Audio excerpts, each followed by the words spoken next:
Você é muito burra, faça de novo. Meu chefe disse e deletou meu projeto. Então eu fiz uma ligação. Eu aceito entrar na sua equipe pelos 100 mil. Então o rosto de todos ficaram pálidos. Isso precisa estar perfeito, Melissa. Perfeito. Não me envergonhe na frente da diretoria. A voz de Ricardo soou atrás de mim, falsamente mansa, mas carregada daquela ameaça que eu conhecia tão bem.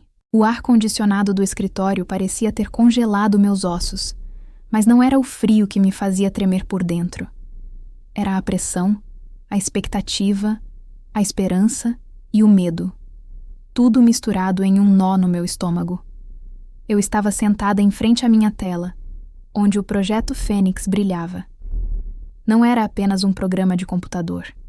Era a minha alma em forma de código. Foram meses, quase um ano, de noites mal dormidas, de cafés que substituíram jantares, de uma vida social que se resumia a cumprimentar o porteiro do prédio. Cada linha daquele sistema tinha uma gota do meu suor, uma faísca da minha criatividade.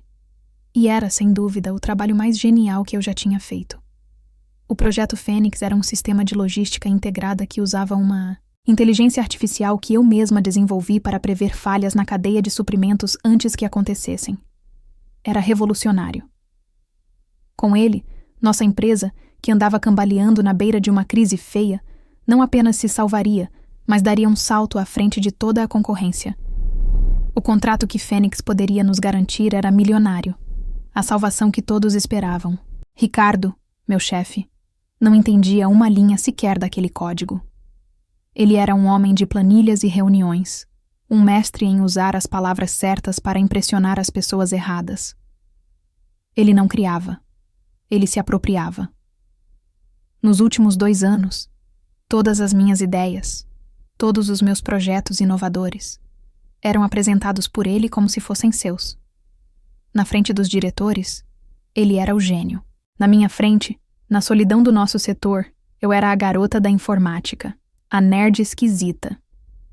Você não tem capacidade de apresentar isso, Melissa, ele dizia. Você não tem a postura, a presença. Deixe que eu cuido dos tubarões. Apenas faça sua mágica aí no seu computador. E eu, por muito tempo, acreditei. Acreditei que meu lugar era atrás da tela, que meu talento não precisava de um rosto ou de uma voz. Mas com o Fênix, algo dentro de mim mudou. Eu vi o potencial do que criei. Vi o brilho nos olhos dos poucos colegas que eu deixei espiar o protótipo. Vi a solução para problemas que assombravam a indústria por décadas. Dessa vez, eu não queria apenas os créditos nos bastidores. Eu queria o reconhecimento. Queria que a diretoria soubesse quem era a verdadeira mente por trás da salvação da empresa. Eu sonhava com o momento em que, após a apresentação de sucesso, alguém perguntaria a Ricardo quem foi o responsável por aquela façanha, e ele, pela primeira vez, seria forçado a dizer o meu nome. Essa esperança era o combustível que me mantinha de pé. Nos dias que antecederam a apresentação final, a humilhação se intensificou. Ricardo ficava parado atrás da minha cadeira por horas, como um urubu esperando sua presa. Isso está muito lento. Por que essa cor? Você precisa ser mais inteligente no design. Ele criticava, apontando para elementos que ele mesmo havia aprovado semanas antes. Ele me fazia refazer partes inteiras do trabalho sem motivo, apenas para exercer seu poder, para me lembrar quem estava no controle. Meus colegas de equipe assistiam a tudo em silêncio. Alguns me olhavam com pena, outros desviavam o olhar, com medo de se tornarem o próximo alvo.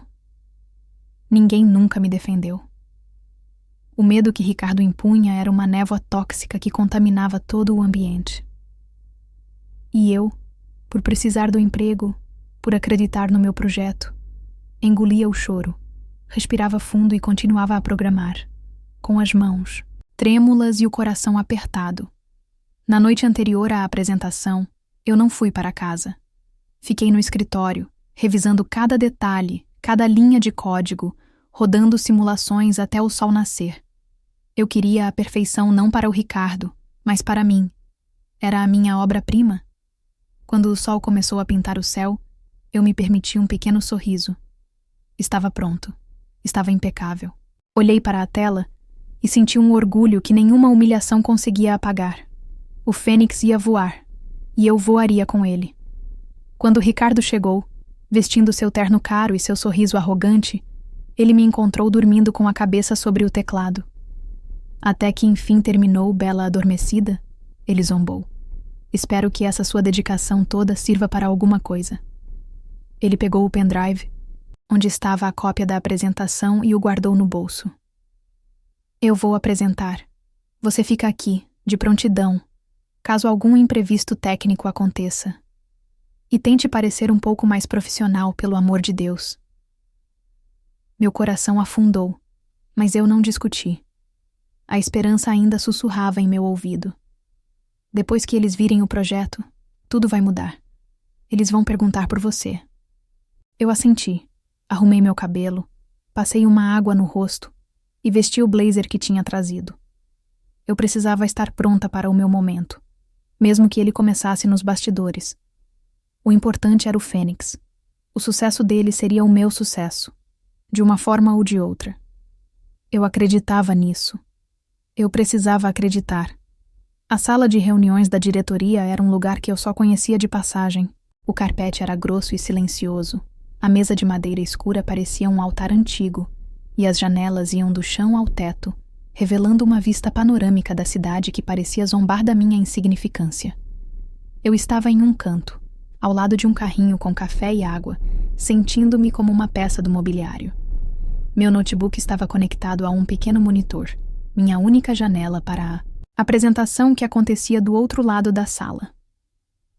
Ricardo começou a falar, e sua voz, que para mim era um gatilho de ansiedade, soava calma e confiante para os diretores.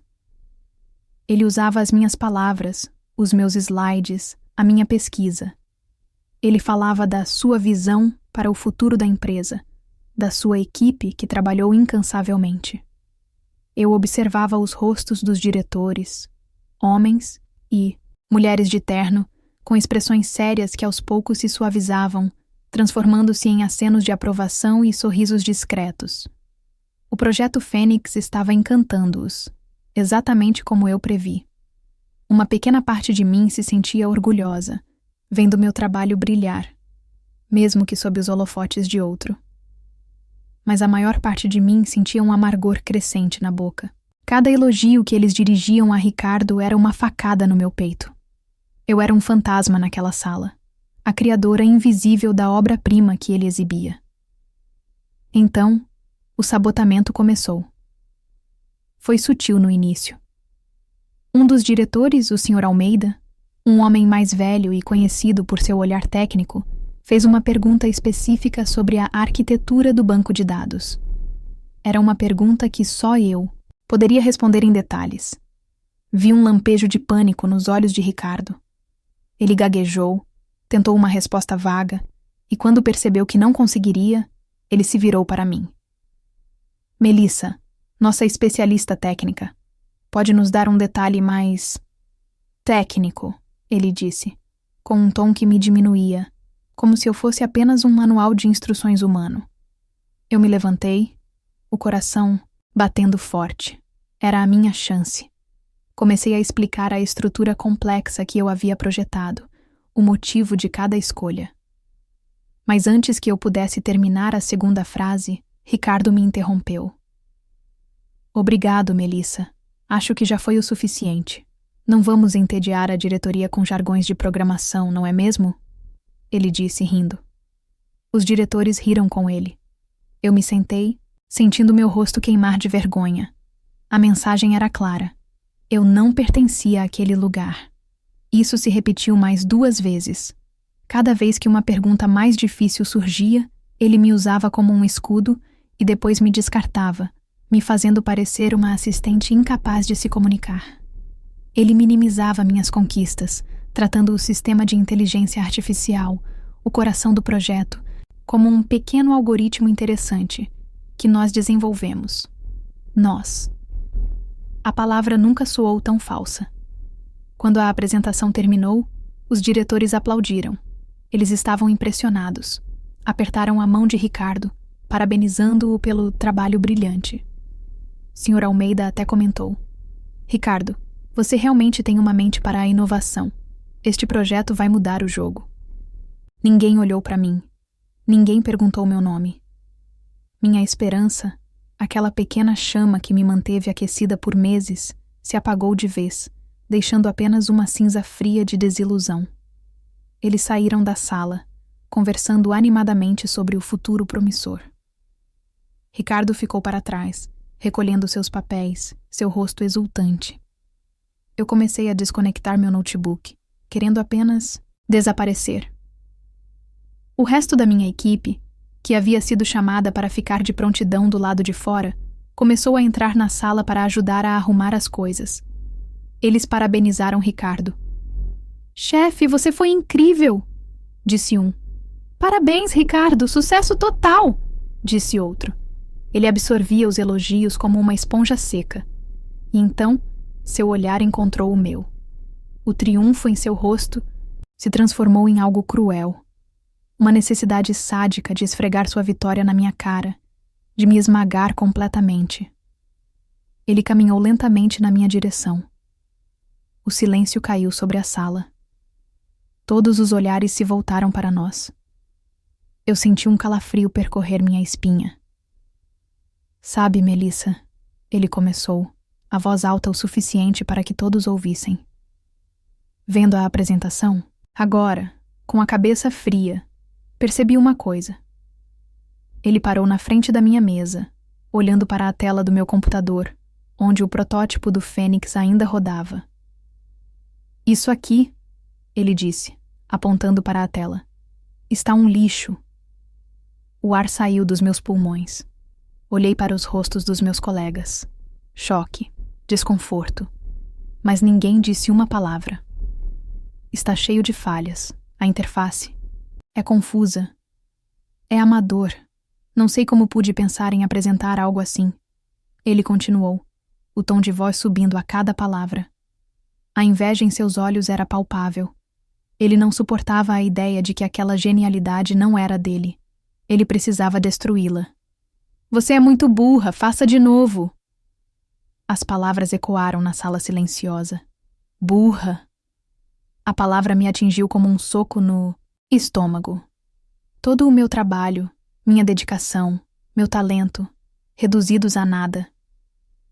E então, diante dos olhos de todos, ele fez o impensável. Com um sorriso sádico, ele se inclinou sobre meu computador, pegou o mouse e, com um movimento deliberado, arrastou a pasta principal do projeto Fênix para a lixeira. E antes que eu pudesse gritar, antes que eu pudesse fazer qualquer coisa, ele clicou em esvaziar lixeira. Uma pequena janela de confirmação apareceu. Tem certeza de que deseja excluir permanentemente estes itens? Ele olhou para mim, o sorriso se alargando, e clicou em sim. Um som de papel sendo amassado saiu dos alto-falantes do computador. E foi isso. Meses de trabalho. O único protótipo funcional. O projeto que salvaria a empresa. Tudo desaparecido. Em 1 segundo. O Fênix estava morto. E Ricardo o havia matado. O som do arquivo sendo deletado, aquele ruído digital de algo sendo amassado, ecoou no silêncio da sala de reuniões de uma forma desproporcional. Parecia o som dos meus ossos se quebrando, dos meus sonhos se partindo. Por 1 segundo, um único e longo segundo, o mundo ficou sem ar. Eu olhei para a tela, vazia, para o ícone da lixeira agora inofensivo, e esperei a dor. Esperei as lágrimas quentes, a onda de desespero, o grito que se formava na minha garganta. Mas eles não vieram. Em vez disso, algo estranho aconteceu. O nó no meu estômago se desfez. O tremor nas minhas mãos parou. O zumbido de ansiedade que era a trilha sonora da minha vida naquela empresa simplesmente silenciou.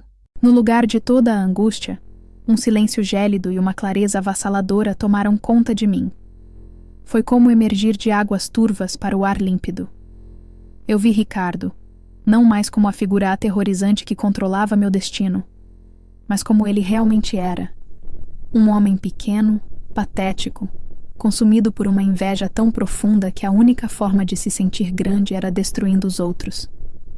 Vi meus colegas, não como traidores, mas como prisioneiros assustados, tão acorrentados pelo medo quanto eu estive um dia, e eu me vi, não como a vítima, a burra, mas como alguém que tinha permitido que aquele circo de horrores continuasse por tempo demais, por uma lealdade cega a uma empresa que não merecia, e por uma esperança tola de que o mérito, um dia, falaria por si só. Naquele instante, eu entendi. O mérito não fala. Ele precisa gritar. E às vezes, ele precisa ir embora. Ricardo ainda tinha aquele sorriso triunfante no rosto, esperando minhas lágrimas, meu desespero. Ele queria se alimentar da minha dor. Meus colegas me olhavam com uma mistura de pena e horror, esperando que eu desmoronasse no chão. Eu não desmoronei. Lentamente, sem pressa, eu baixei a tampa do meu notebook. O clique suave pareceu um tiro no silêncio. Então, me virei e peguei minha bolsa que estava no chão. Meus movimentos eram calmos, deliberados. Abri a bolsa e peguei meu celular. Meus dedos não tremiam enquanto eu deslizava pela tela, passando pelos contatos. "O que você está fazendo?" Ricardo perguntou, a arrogância em sua voz agora tingida com uma ponta de confusão. Eu não respondi. Encontrei o número que procurava. Um número que eu conhecia de cor, pois a ligação que ele representava era uma tentação constante nos meus piores dias. Era o número de Carlos, o diretor de tecnologia da nossa maior concorrente. Ele vinha tentando me recrutar há meses, me oferecendo um salário maior, mais liberdade e, o mais importante, respeito. Eu sempre recusei, por lealdade, por acreditar que o Fênix seria meu triunfo aqui. Que tola eu fui. Levei o celular ao ouvido. O som da chamada ecoou na sala mortalmente silenciosa. Um toque. 2 toques. Todos os olhos estavam fixos em mim. "Alô?" Uma voz profissional soou do outro lado. Eu respirei fundo, não por nervosismo, mas para dar força à minha voz. E então, em um tom alto e firme, para que cada pessoa naquela sala pudesse ouvir cada sílaba, eu disse: "Olá, Carlos. É a Melissa." Vi a confusão se aprofundar no rosto de Ricardo. Ele franziu a testa, tentando processar. "Pensei melhor na sua proposta." Continuei, minha voz cortando o ar como vidro. O olhar de Ricardo começou a mudar. A confusão estava dando lugar a um alarme fraco. "Aquela que você me fez na semana passada."